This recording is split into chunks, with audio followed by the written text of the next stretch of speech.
जय मसीह की मेरे प्रिय मित्रों, जैसा कि आप सभी जानते हैं कि ईसाई धर्म के संस्थापक हमारे प्रभु प्रिय यीशु मसीह जी थे।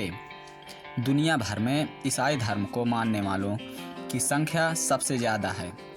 आइए आज हम इस वीडियो को ईसा मसीह के बारे में कुछ दिलचस्प बातें बताते हैं जिसे बहुत कम लोग जानते होंगे। जय मसीह की हालेलुया। तो चलते हैं बिना कुछ देरी किए हुए आगे की ओर। तो दोस्तों, हम जानेंगे कि ईसाई धर्म के संस्थापक प्रभु यीशु मसीह के बारे में। दोस्तों, यीशु मसीह का जन्म बेथलेहम में हुआ था। वर्तमान में फिलिस्तीन क्षेत्र में है। मदर मरिया यूसुफ अपना नाम लिखवाने नाजरत से जा रहे थे। तभी रास्ते में बेथलेहम में कहीं भी जगह न मिलने पर वे एक गुफा में रुक गए, जो कि शहर से बाहर एकांत में थी। वहीं पर यीशु का जन्म हुआ था। दोस्तों, ईसा मसीह के जन्म के बाद इनका नाम यीशु या यशुआ था। यीशु मसीह को इब्रानी में यीशु यशुआ कहते थे, परंतु अंग्रेजी उच्चारण में यह यशुआ हो गया।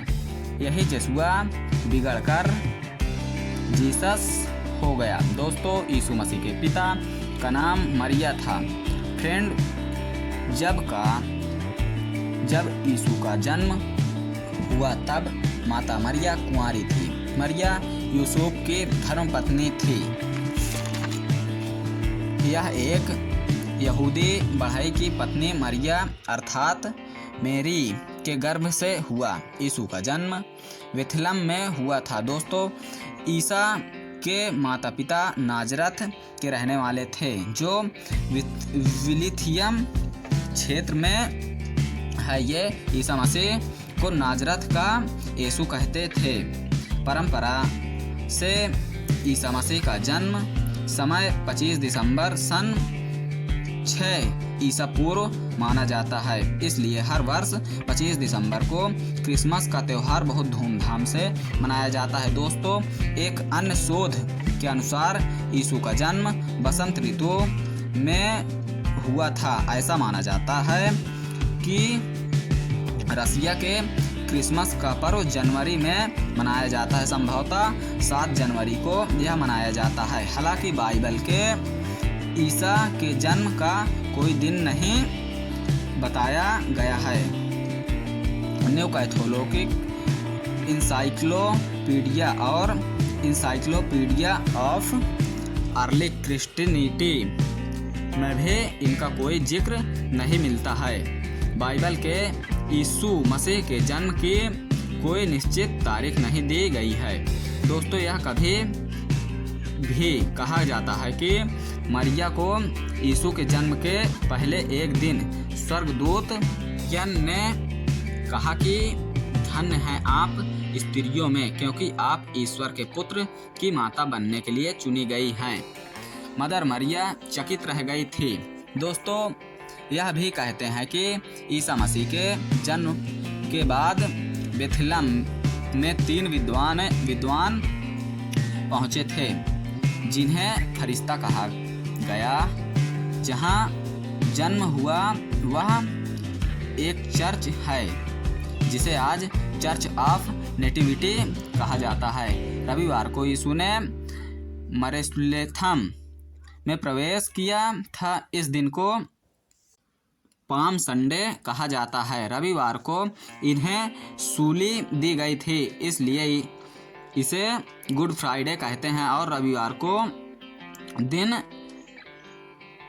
सिर्फ एक स्त्री अर्थात मेरी मैगदलेन ने उन्हें उनकी कब्र के पास उनको जीवित देखा। जीवित देखे जाने के बाद इस घटना को ईस्टर कहते हैं। दोस्तों, ईसा मसीह जब 12 वर्ष के हुए तब तो यरूशलेम में रुक कर पुजारियों से चर्चा करते रहे। 13 वर्ष की उम्र में वे कहाँ चले गए थे कोई नहीं जानता। बाइबल में उनके 13 साल से 30 साल के बीच के बारे में कुछ उल्लेख नहीं किया गया। 30 वर्ष की उम्र में उन्होंने यरूशलेम में यूहन्ना अर्थात जॉन से शिक्षा ली। दीक्षा के बाद वे लोगों को शिक्षा देने लगे और अपना संदेश सुनाने लगे। कई लोगों को यह पसंद नहीं आया। जहाँ तक विद्वानों के अनुसार सन 19 ईस्वी में प्रभु ईसा गधे पर चढ़कर यरूशलेम पहुँचे और वहीं उनको दंडित करने का षड्यंत्र रचा। अंततः उन्हें विरोधियों ने पकड़कर क्रूस पर लटका दिया। उस वक्त उनकी उम्र थी लगभग 33 वर्ष। दोस्तों, एक थ्योरी यह भी कहती है कि इसमें ईसाया की बुक ओल्ड टेस्टमेंट के अनुसार यीशु जब गधे के बच्चे पर बैठकर आते हैं तो यरूशलेम में जा खजूर की डालियां उठाकर स्वागत किया जाता है, जो यह मान रहे थे इजराइल के तमाम दुश्मनों को यह हरा देगा। कहते हैं कि लोगों के बीच लोकप्रिय ईसा मसीह अपने मसीही होने और ईश्वर का पुत्र होने का दावा किया था, जिनके चलते यहूदियों में रोष फैल गया था। कहते हैं कि यहूदियों के कट्टरपंथी के चलते रोमनों के गवर्नर पितालूस ने यहूदियों की यह मांग स्वीकार कर ली कि ईसा को क्रूस पर लटका दिया जाए, क्योंकि रोमनों को हमेशा यहूदी क्रांति का डर सताता रहता था। एक अन्य मान्यता के अनुसार यीशु यरूशलेम में प्रवेश करने के बाद पवित्र टेम्पल ऑफ माउंट में प्रवेश करते हैं। तो ये वहाँ देखते हैं कि वहाँ रोमनों के कलेक्टर बैठे हैं। यह देखकर वे अपने कमरबंद को निकालकर उससे वह मार कर भगा देते हैं। बाद में जब रोमनों के गवर्नर पितालूस को यह पता चलता है तो वे इसकी सजा के तौर पर यीशु को सूली देने का ऐलान कर देते हैं। अक्सर चितों में ईसा मसीह को एक सुंदर गोरा व्यक्ति बताया जाता है, लेकिन 2001 में प्रकाशित BBC की एक report looking for the historical Jesus के अनुसार फोरेंसिक साइंटिस्ट रिचर्ड नैवे ने ईसा मसीह के चेहरे का मॉडल दुनिया के सामने पेश किया है, जिसके अनुसार जीसस को एक मिडिल ईस्ट के ट्रेडिशन यहूदी की तरह दिखाया है। इसका फेस उत्तरी इस्राएल के गलीलियो शहर के लोगों से मिलता है। जीसस के इस नए फेस के अनुसार काली आंखें, छोटा घुंघराला बाल और एक जंगली दाढ़ी के साथ चेहरे का रंग गहरा गेहुआ था। हालांकि एक्सपर्ट भी यह दावा नहीं करते कि यही ईसा मसीह का चेहरा होगा, लेकिन यह उनके चेहरों में से करीबी चेहरा जरूर हो सकता है, ऐसा एक्सपर्ट मानते हैं। दोस्तों, बहुत ही कम लोग दावा करते हैं कि वह क्रॉस पर चढ़े जरूर थे,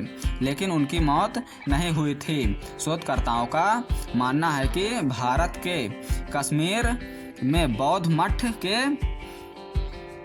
मठ में उन्होंने 13 से 29 वर्ष की उम्र में शिक्षा ग्रहण की थी। उसी मठ में पुनः लौटकर ईसा ने अपना संपूर्ण जीवन वहीं बिताया। लोगों को यह भी मानना है कि सन 80 ईस्वी में हुए प्रसिद्ध बौद्ध सम्मेलन में ईसा मसीह ने भी भाग लिया था। एक रूसी आवेशक किलोसक नेटोविट ने भारत में रहकर प्राचीन हेसियन बौद्ध आश्रम में रखी पुस्तक द लाइफ ऑफ सेंट ईसा पर आधारित फ्रेंच भाषा में the no life of Jesus Christ नामक पुस्तक लिखी है, जिसमें ईसा मसीह के भारत भ्रमण में ये बहुत कुछ लिखा है। दोस्तों, बहुत से विद्वान में मानते हैं कि कश्मीर के श्रीनगर के पुराने शहर की एक इमारत को रौजा बल के नाम से जाना जाता है। इमारत में एक मकबरा है जहां ईसा मसीह का शव रखा हुआ है। बड़ी संख्या में लोग यह मानते हैं कि यह नाजरत के ईसा थे। ईसा मसीह का मकबरा या मजार है। दोस्तों, एक नए शोध के अनुसार यीशु ने अपनी शिक्षा मैरी मैगदलीन से विवाह किया था, जिसमें उनके 2 बच्चे भी हुए थे।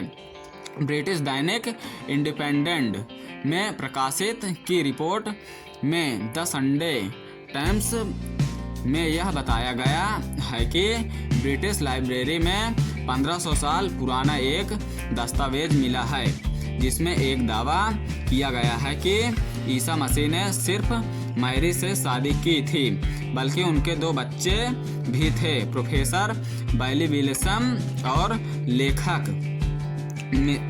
सिमचा जैलिक फासवे लोस्ट गैलोसेक इस दस्तावेज को आरामाइक भाषा से अनुदित करने में महीनों लगा रहे थे। ट्रांसलेट किताब को विगैसो प्रकाशन ने प्रकाशित किया है। चर्च ने इसकी तुलना डेन ब्राउन 2003 के उपन्यास बिस्कोड से की है। इसमें मैरी और ईसा मसीह के भी संबंधों की बात कही गई थी, हालांकि चर्च इसे मिथ्या मानता है। दोस्तों, शुक्रवार को ईसा मसीह की सूली दी गई थी। उस दौरान